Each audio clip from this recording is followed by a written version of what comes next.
Call me old if you want to, but none of these cartoon shows they make for kids these days capture the charm and excitement of the shows we had in the 90s. There was some magic in them. They weren't too complicated, but they managed to hold our attention with cute, cuddly characters, adventures that felt like they were cutthroat, and meaningful connections. One such show was undoubtedly TaleSpin. Created by Mark Zaslove and Jymn Magon, TaleSpin aired for 65 heartwarming episodes from 1990 to 1991. The show reimagined Baloo, the beloved bear who sang the Bare Necessities in The Jungle Book, as a skilled bush pilot in the harbor city of Cape Suzette. Baloo is as laid back as he was in The Jungle Book, but he takes great pride in the flying the Sea Duck, his modified seaplane for Rebecca Cunningham. Cunningham runs a small cargo delivery service called Hire for Hire and is a single mother to her curious and precocious daughter, Molly. Baloo was joined by Kit Cloudkicker, an orphaned former air pirate who worked as his navigator. While other kids enjoyed the nostalgia of Baloo, younger ones could relate to the adventures of little Kit. It wasn't always fun and games though, as the two had to deal with the cruel air pirate Don Karnage and the savage businessman Shere Khan. If that took you on a stroll down memory lane and made you want more TaleSpin, I got great news for you.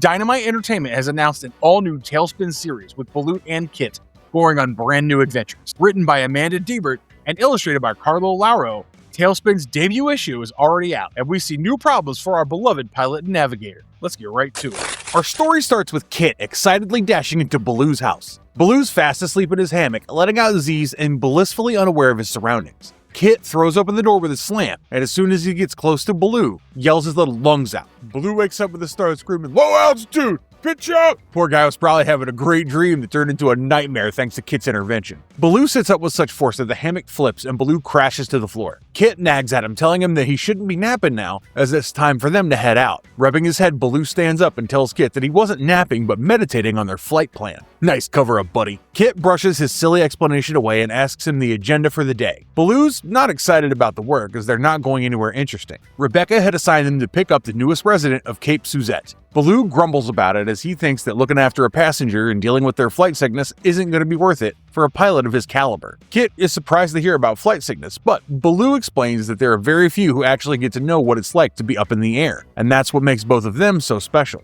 And with that, the Sea Duck takes off. Baloo asks Kit to make sure there are extra sick bags just in case the lady they have to pick up has kids with her. Kit perks up as soon as he hears kid, as he hopes to make a new friend. If not a kid, he hopes there's at least someone who loves danger and fun and has a ton of wild stories to tell it. As they approach the harbor, they see an old lady sitting with her bags. With just one look at her, Baloo is sure Kit's hopes will be smashed. He lands the Sea Duck and confirms that the old lady is their passenger, Miss Skye Ryder. Kit looks around and asks Miss Ryder whether she has any kids. When she confirms that she does not, Kit visibly deflates. Miss Ryder apologizes for disappointing him, and Kit quickly rushes to assure her that he's okay. But Miss Ryder flashes him a wink and a thumbs up while telling him that she too used to crave excitement when she was his age. She coyly adds that she still craves it. Baloo loads her bags into the Sea Duck and they begin their journey to Cape Suzette. Miss Ryder pops open the window and puts her head out to study the plane. She asks whether the distance from the bow to the stern is 1,200 feet. Baloo chuckles as the Sea Duck isn't that big, but he assures her that it has room for cargo. Miss Ryder corrects herself, letting Baloo know that she wasn't talking about the Conwing L-16 that they're on,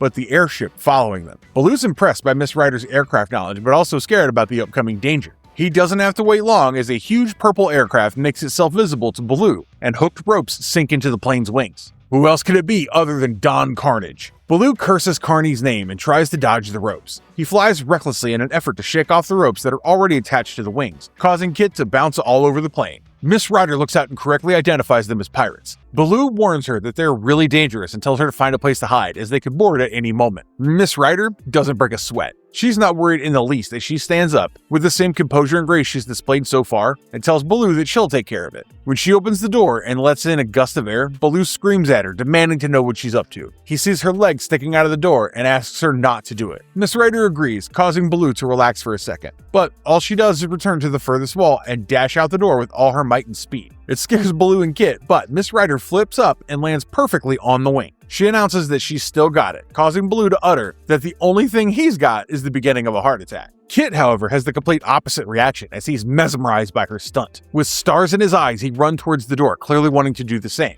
But Baloo yanks him back, asking him whether anyone has ever warned him not to jump out of a moving plane just because his friends are doing it. Kit points out that Miss Ryder's not his friend, to which Baloo replies that's all the more reason not to do it. Meanwhile, Miss Ryder centers herself on the wing, breathing in and out to gain composure. Once she's calm enough, she walks on her hands and takes out the hooks, biting into the wing. Don Karnage is shocked and not at all impressed to see this unexpected intrusion into his mission. Miss Ryder spins the ropes and throws them back at Karnage's aircraft, aiming at a particular window. Baloo realizes what she's doing and decides to aid her. Kit exclaims how awesome she is despite being an old lady, and Baloo criticizes him for calling her old. He flies towards the other side of Karnage's aircraft, allowing Miss Ryder to throw back the last rope hard enough to crack one of the windows. Karnage's henchman points out that this seemed good. Karnage snaps at the obvious admission and orders the henchman to land the airship. The Sea Duck continues its journey without any more interruptions. Miss Ryder enters the Sea Duck in style, clearly not impressed by the caliber of the so-called dangerous pirates. Baloo and Kit watch her with open-mouthed wonder, and Miss Ryder has to remind the pilot to keep his eyes on the airspace as they're about to fly into a mountain. Baloo rights the plane and welcomes Miss Ryder to Cape Suzette. As they get out in Cape Suzette, Kit is full of questions for Miss Ryder, wanting to know how she learned to do all that. Rebecca, who just arrived there with Molly, notices and asks Kit not to bother the customer, but Kit excitedly tells her that Miss Ryder had jumped out of the plane. Rebecca, full of shock,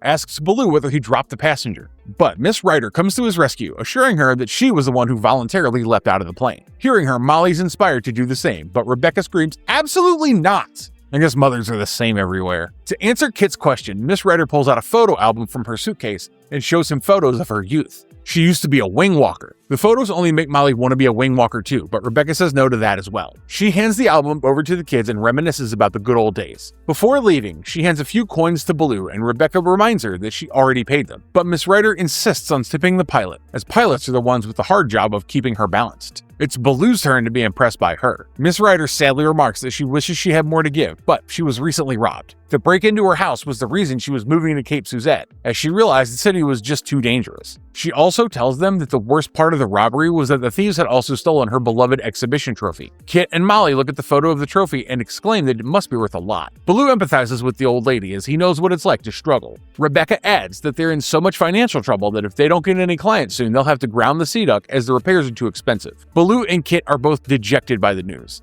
Miss Ryder collects her albums and her bags and leaves, but not before complimenting Baloo for being a phenomenal pilot. Baloo hugs the Sea Duck, wondering who he would be without his beloved aircraft. The pleasant palette of the comic stole my heart. It couldn't have been better. It really brought the art to life, and I was transported back to my childhood where I was watching TaleSpin cuddled up on the couch again. The dialogue is well written and the story was paced well. It didn't have the breakneck pace I've come to identify with modern adventure comics, and it took on a leisurely journey. A walk where we could smell the roses, so to say. The ending did worry me though, as I'm not sure how Rebecca and Baloo will keep the Sea Duck running, but I'm confident they'll find a way. Now, if you're a true fan of the show, you'll have noticed a pretty major absence. Wildcat, the quirky mechanic, was nowhere to be seen, but he did appear on the cover page with Louie, the orangutan who runs a motel and club near Cape Suzette. So I'm sure we'll get to see them both in the upcoming comics. We also got insight into the next issue of the series on the last page. Baloo and Kit are forced to upgrade the Sea Duck as a fancy new plane in Cape Suzette is stealing business from them. Since you need a mechanic to upgrade, I'm around 90% sure we're going to get to see Wildcat. Will this help them get new passengers and avoid grounding the Sea Duck? We'll only find out in the next issue. Let me know your predictions in the comments below. And if you liked the video, please like, subscribe to our channel, and make sure to ring that notification bell so you don't miss our next marvelous video. We'll soon be back with more awesome content. But until then, have a great day. And as always, stay marvelous.